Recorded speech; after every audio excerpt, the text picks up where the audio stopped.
name is Liz Weintraub. Is an ASAN doing an awesome job.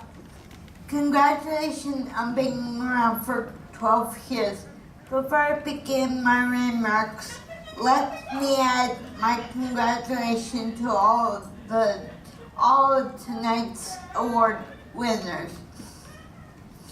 When Julia and Zoe asked me to talk about leadership, I thought about how some people have told me how hard it is for them to speak up for themselves.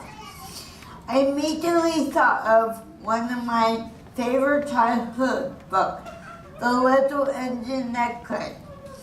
Has anyone read that book?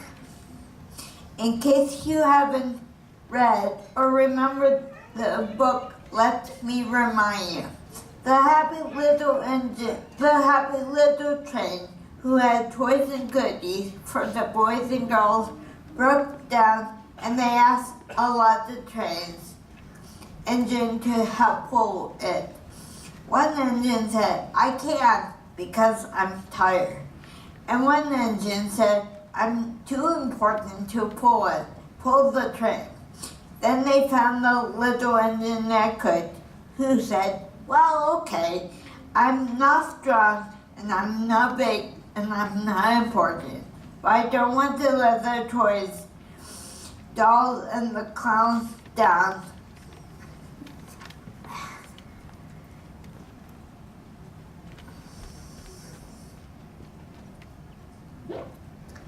I love that book because of what the message is. The message to me is self-determination. That you need to drive, you need to be determined, and the train, yes, the train was small. The train didn't have a powerful engine. I can imagine the train really felt really small about themselves, and that's what people with disability feel all the time. Oh yeah, maybe I can do this. No, I can't because I'm disabled. I don't know about you, but I felt that way. I was just like the little blue engine because when I first said no to my parents, I was scared. I would thought that they wouldn't love me anymore if I went against what they wanted. I think for me it was hard because for such a long time, my family and other professionals in my life told me that they will always have my best interests at heart, and why should I even try to speak up? It wasn't until 1974 that we as people with intellectual disability in the United States started speaking up for ourselves. 8 self-advocates who were at the conference yelled, "We want to be in the self-determination train as well." It was really important because family members were speaking up for us. And yes, some families are wonderful, but who should be talking first? Us.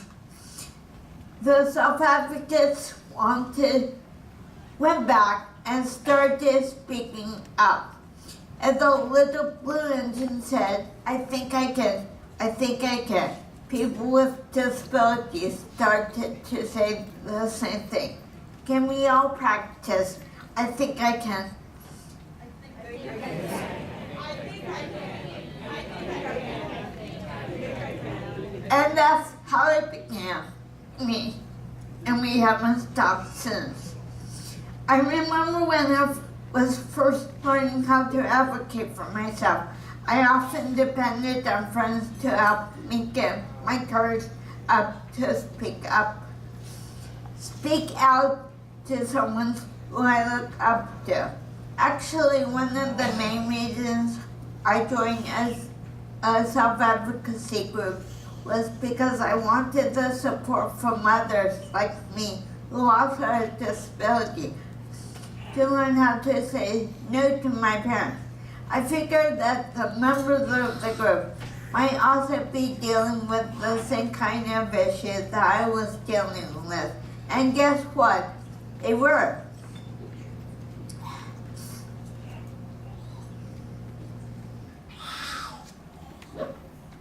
When I got scared, I often think to myself, am I letting people down just like the blue engine would have let the boys and girls down if they didn't try to get over the hill? Part of the self-advocacy group is to get support from your friends. Other self-advocates believed in me, so I would be letting them down if I didn't believe in myself. Therefore, to me, this story is about self-determination. I tell myself I'm determined to speak up because I don't want to face the alternative. I don't want anyone to keep me from riding the freight train. I don't want anyone to keep me from living in my community and being free. I don't want to go back to the time that I was in an institution or when my parents spoke for me.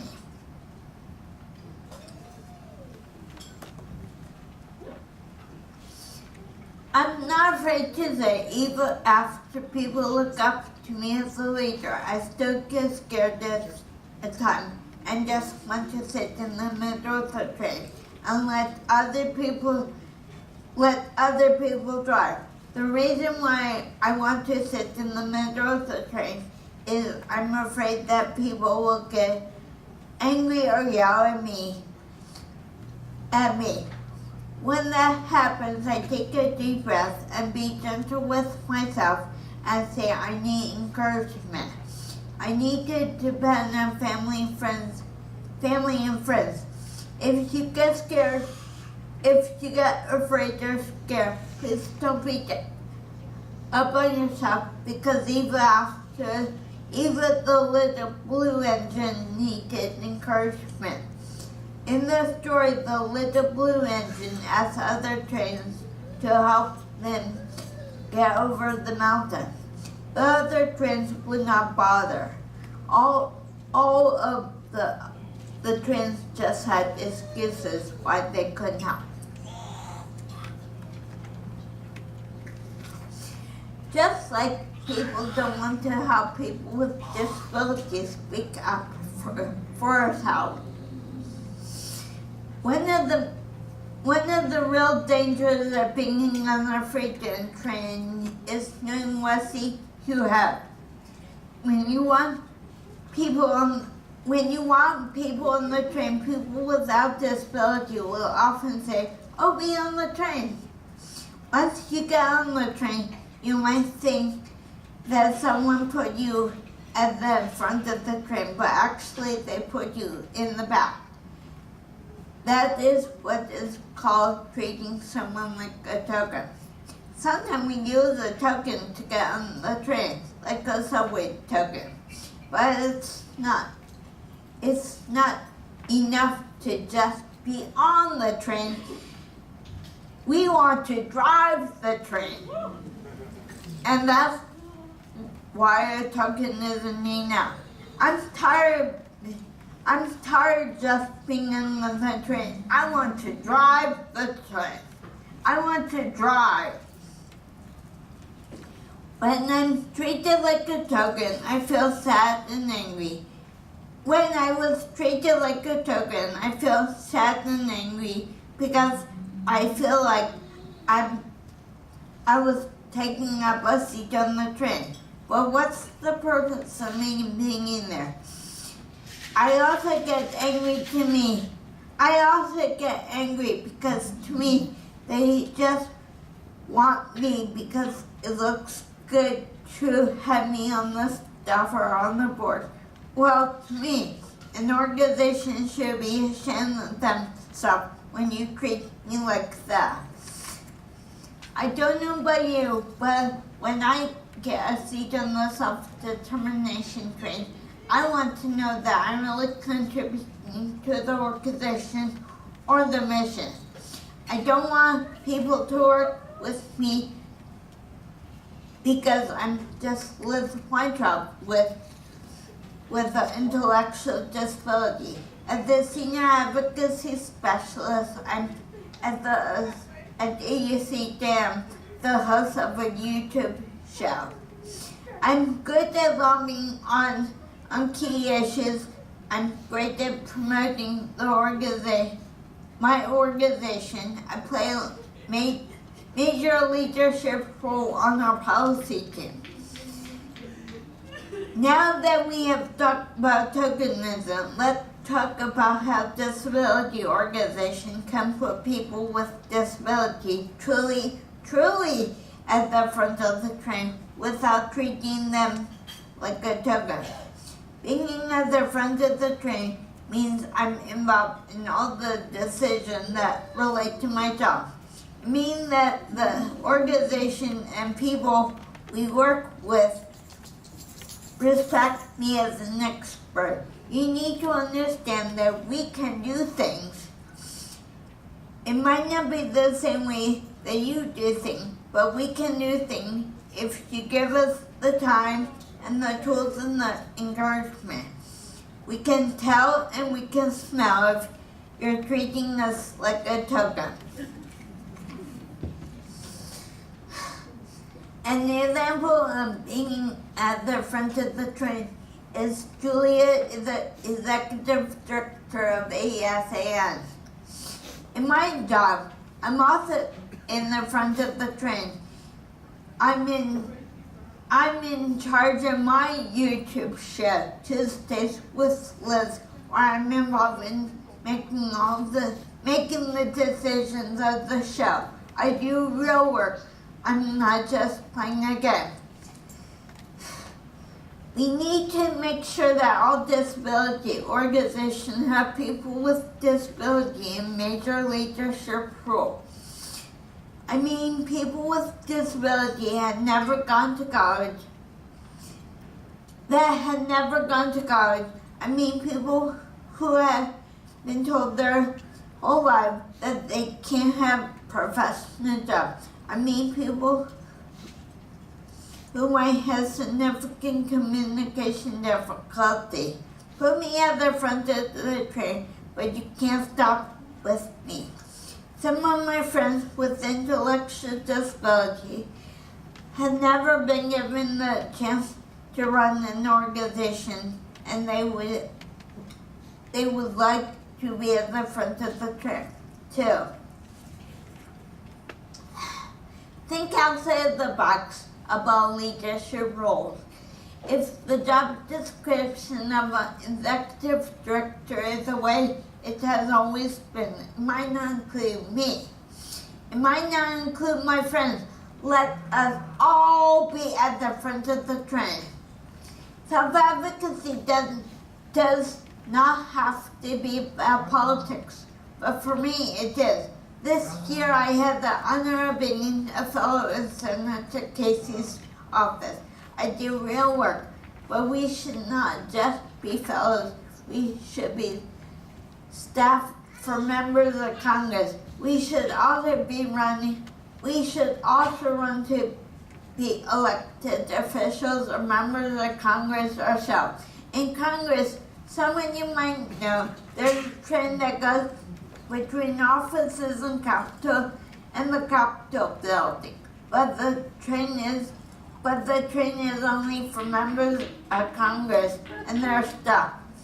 Let's hurry up and get a seat on that train. I know it can be hard and scary, but I believe now that it's almost 2019, it's time to take charge and be at the front of the train. Going back to the story, I'm almost positive that little blue engine was scared to go over the mountain, but with determination they did it. So that the boys and girls would not be let down. Remember the message of the story is self-determination. just like the engine, self-advocates got the message. When will you? I have every confidence that by 2020, we as people with disability will be driving the train. We all just need to think. We just all need to say, I think I can. I think I can.